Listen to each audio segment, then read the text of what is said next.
Car ఖరాబ్ అయింది, షెడ్డుకు పోయింది, మళ్ళీ వస్తుందని నేను చెప్పదలుచుకున్నా. మీకందరికీ తెలుసు, కారు ఖరాబ్ అయి కార్ఖానకు పోయింది, ఇక అది బాగుపడదు, మళ్ళీ రాదు. జుమ్మెరాత్ బజార్లో తూకానికి తూకం వేసి అమ్మాల్సిందే. కారు గతి లేదు. ఇవాళ కారు లేదు కాబట్టి బస్ వేసుకొని బయలుదేరి. నేను చూస్తాం ఏం చేస్తాడో కేసీఆర్ అని. ఏమి లేదా, మీరు బస్సు యాత్ర ఒక్కసారి చూడుండ్రి. తిక్కలోడు తిరునాళ్ళకు పోతానంటే వెనకటికి ఎవడో ఎక్కడానికి దిగడానికి సరిపోయిందంట. వానికాడ చూసింది లేదు, చేసింది లేదు. ఇవాళ చంద్రశేఖరరావు బస్సు యాత్ర కూడా తిక్కలోడు తిరునాళ్ళు పోయినట్టే ఉంది తప్ప ఇంకొక మాట లేదు. ఆయన నిన్న నిజాం ఖమ్మంలో ఒక మాట చెప్తున్నాడు, అయ్యా కాంగ్రెస్ కు 40 సీట్లు కూడా రావు, బీజేపీకి 200 వస్తాయి. 200 వచ్చినప్పుడు తెలంగాణలో ఆయన 12 సీట్లు ఇస్తే సంకీర్ణ ప్రభుత్వంలో చేరి నామ నాగేశ్వరరావుని మంత్రిని చేస్తాడంట. మరి నేను చెప్పింది ఏందా, ఇన్ని రోజులు బీజేపీ బీఆర్ఎస్ చీకటి ఒప్పందం జరిగింది, ఈడ సీటు బీజేపీకి వదిలిండు. అదే విధంగా మహబూబ్ నగర్, చేవెళ్ళ, మల్కాజ్గిరి, భువనగిరి, జహీరాబాద్, కరీంనగర్ లాంటి సీట్లు బీజేపీ వాళ్లకు అంతర్గతంగా చీకటి ఒప్పందంతో గెలిపించాలి. ఇంకొన్ని సీట్లల్లా ఖమ్మము, నల్గొండ లాంటి సీట్లల్లా, మెదక్ లాంటి సీట్లల్లా బీజేపీ వాళ్ళు బీఆర్ఎస్ ను గెలిపించాలి, కాంగ్రెస్ ను ఓడించాలి అని కుట్ర చేస్తున్నారు. నేను ఇవాళ చంద్రశేఖరరావును అడగదలుచుకున్నా, మీడియా మిత్రులారా మీరు కూడా రాసుకోండి, ప్రధానంగా చూపించండి. కేసీఆర్ ను ఇండియా కూటమిలోకి రానియం. కేసీఆర్ ఇంటి మీద కాకి మా ఇంటి మీద వాళ్తే ఒక్కటే దెబ్బకు తుపాకీ తూతోని లేపి అవతలేస్తాం. కేసీఆర్ ను కాదు, కేసీఆర్ ఇంటి మీద వాలిన కాకి మా కాంగ్రెస్ గోడ మీద వాళ్తే కూడా మా కార్యకర్తలు కాల్చి అవతల పడేస్తారు. మా దగ్గరికే రానియం. మరి 12 సీట్లతో కేంద్రంలో ప్రభుత్వం ఏర్పాటు చేస్తాడా?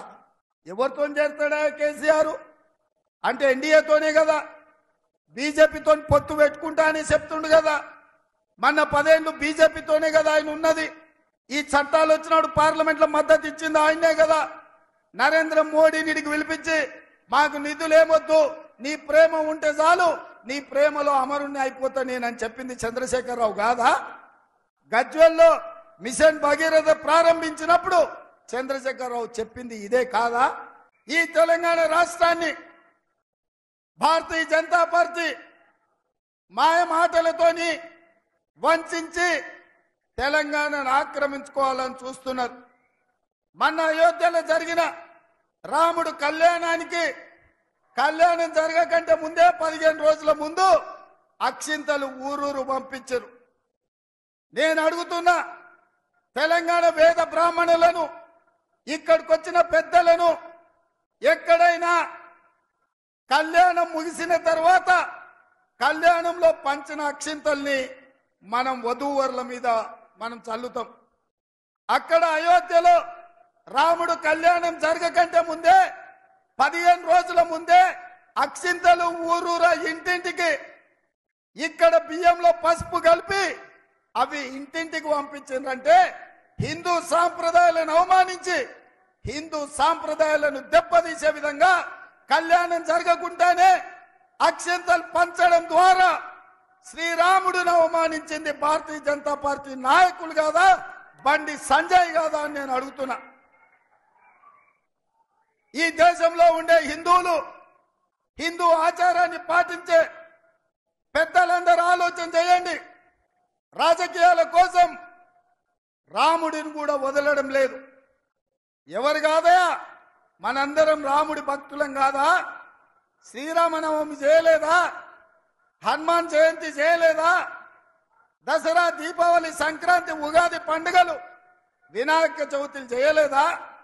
బతుకమ్మలు ఆడలేదా? బోనం కుండలు ఎత్తలేదా?